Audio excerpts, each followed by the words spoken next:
UK there, Tim G5TM, and thanks for joining me. Now, over the last couple of months, I've been playing around with an end-fed half-wave vertical at home. It's a trapped end-fed half-wave vertical and fed with a 56:1 made by my friend Colin, MM0OPX. Now, the antenna itself worked really well during the CQWWSSB contest, and I'll talk to you more about that in a minute. Let's have a look at the antenna then. Now, as you can see from this picture, it's fed with the 56:1 transformer, and it's about, what is it? About 4 or 5 feet off the ground, maybe 1.5 meters off the ground. That is then fed with some pretty nice coax. It's Ecoflex 10 and then a bit of RG58 to get it into the shack. The actual coax run is about 30 feet or so. The antenna itself, let's have a look at the schematic of it, and I'll show you a couple of pictures. Now, the actual antenna itself then is basically a very simple vertical. You can see the 56:1 there at the base of the antenna. About it ends up being about 4.6 meters of wire, gives you a half wave on 10, and then there's a trap for 10 meters. Now, the trap itself I didn't make. Bought it from a guy on eBay who was making coax traps for a very respectable amount of money, really. It's quite a nice little price for it. So I bought one for 10, 12 and 15, and this is the 10-meter one I'm using. That acts as a trap, of course, to stop any further RF going past the trap. It also loads up on 15 meters as well. So if we go back to the diagram for a moment, we can see we've only got about 70 centimeters of wire above the trap. So the overall length of the actual antenna would be about, I don't know, less than 5.5 meters long. And I was a bit worried actually that it would be a little bit of a compromise on 15, because don't forget, unlike quarter wave verticals with half waves, the majority of the RF comes out in the middle, like a dipole would. And the trap is not quite in the middle, but it's about 2/3, maybe 3/4 of the way up the antenna. But MMANA was actually, the modelling software I used to have a look at it, was actually quite, it's quite promising in what it showed. If you can see this, look, you can see that if you look at it, towards the top, you've got a little X, about 3/4 of the way up the pole, up the antenna, and that's where the trap is. You can see adjacent to that red line, it's just a tiny break in the RF there. So to be honest with you, I was quite happy with the way that looked, to be perfectly honest. Now, the antenna itself I put up in time for the CQ Worldwide contest, the SSB contest at the end of October. And it looked pretty decent. The SWR was pretty good on 10 meters, first of all, 1.1:1, and then latterly on 15, 1.2:1. And the dips as well, you can see there's a quite appreciable dip there between 10 and 15 meters.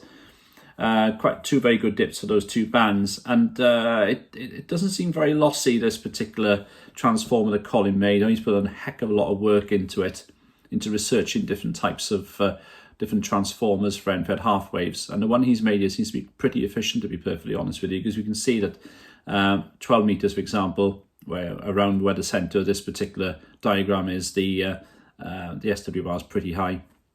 So overall, that looks pretty promising indeed. In terms of how it looked on the actual pole, let me show you. You can see here, look, we've got the coil towards the top there. That was the trap. And you can see there's not a lot really of wire going above that, and doesn't actually go up to the top of the pole at all. And that TV antenna, by the way, in the background is far enough away, so don't worry about it. It's just a bit of an optical illusion there, to be honest. This is the transformer that Colin made, MM0OPX. There we are, looking good. And it did really well. Very pleased with it, in fact. CQ Worldwide was really busy on 10 meters. 15 not so. We can look at the QSO maps now. We can see that on 15 meters, for example, that we didn't do too badly. We managed to work some DX here and there. But if we then sort of have a look at the difference between 15 meters and what was like, say, on 10 meters, for example, you can see that 10 meters, we've worked some very nice juicy DX indeed.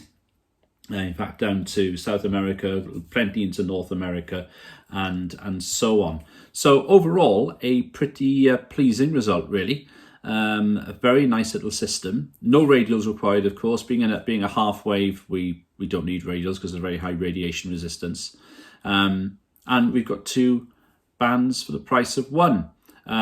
You can, of course, run a similar antenna as a full half wave on 20 meters, which gives you a full wave on 10. but not quite as good as performance on those low angles that we were looking at. And if we look at the actual far field plot together, look, we can see we've got some decent gain and a nice pattern on 15 meters, about minus 5.2.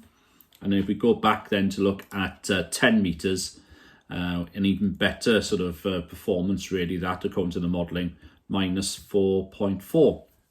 Both of course at 5 degrees off the horizon. So there we are. I thought I'd show you that little experiment I did, and it worked really, really well.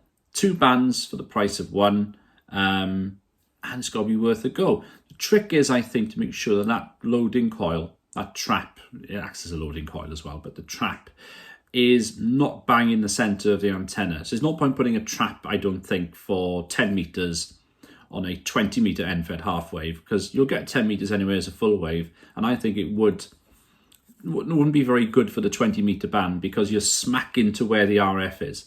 It's like base loading a quarter wave vertical. You probably want to have, that's why base loaded quarter wave verticals aren't as good as center loaded or top loaded, because you're putting the coil right where the RF is. That'll be the similar sort of case. So I think, for example, 10 and 15 is okay, 15 and 17, 17 and 12, 12 and 10, 20 and 17, possibly 20 and 15. These are good combinations for this sort of antenna. So there we are. It worked well, and I hope that was of interest to you. Well, thanks for watching. There's another video coming up over there, and if you want to subscribe, click on over there. Season's greetings, Merry Christmas. It's December 2022, and I want to wish you and your family a peaceful and enjoyable Christmas and New Year. See you again soon. Bye-bye.